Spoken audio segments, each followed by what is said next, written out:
Hello, my name is Frank Wouters and I'm happy to be with you today.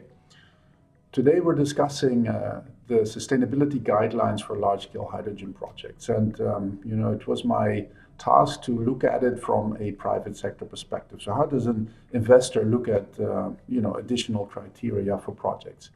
I think the answer is relatively straightforward. Time and again we've seen that companies and investors that adhere to sound criteria regarding how to integrate the local community, how to not violate environmental aspects, etc. They just do better. So it makes business sense to adhere to proper standards.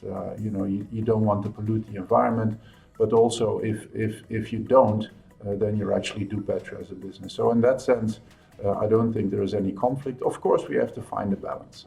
There has to be an economic business case. Sustainability also means that there has to be a profit, otherwise the investment just won't happen. But I do not think there is any conflict between not polluting the environment and integrating communities and adhering by good standards with business. So in that sense, it's relatively straightforward.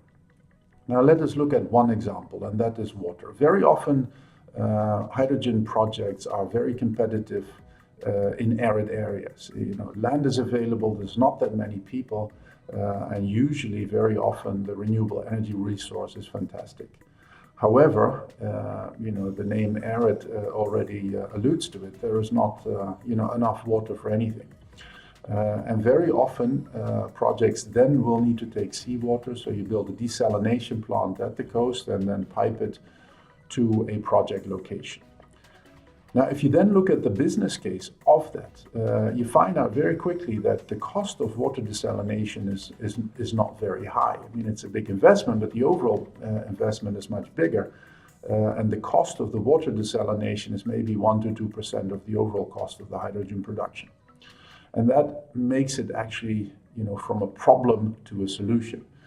Because then you can consider just oversizing that water desalination plant, oversizing, for example, doubling, the production volume of water doesn't double the investment.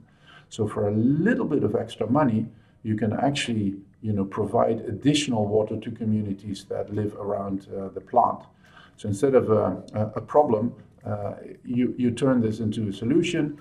People can, develop agriculture. We have cattle, etc., etc. So that is a great example of, sustainability guidelines that actually add tremendous value to local communities. Now, how are we going to use those guidelines? There is three, ways why, they're useful. First of all, it provides a common framework for understanding of the issues. So everybody that reads the guidelines thinks about local value creation. How can we extend the local value in the countries and for the communities? About water, about the environment, etc., etc. Everything that we try to cover in the guidelines. But then, secondly, it provides a framework for decision making, both from a government perspective as well as from a lender's perspective. If a government, orchestrates a new market, for example, through auctions for land for these investments, then the guidelines can support that decision making. And the same for the lenders. We also know that very often these projects, they require concessional finance provided by development finance institutions. And again, the guidelines can, provide a frame of reference for decision making, for who gets the money, how much money, etc., etc. So I think it's relatively straightforward. We have thought about all these issues, discussed them at length. I think the result is fantastic, and they can be very useful. Thank you very much.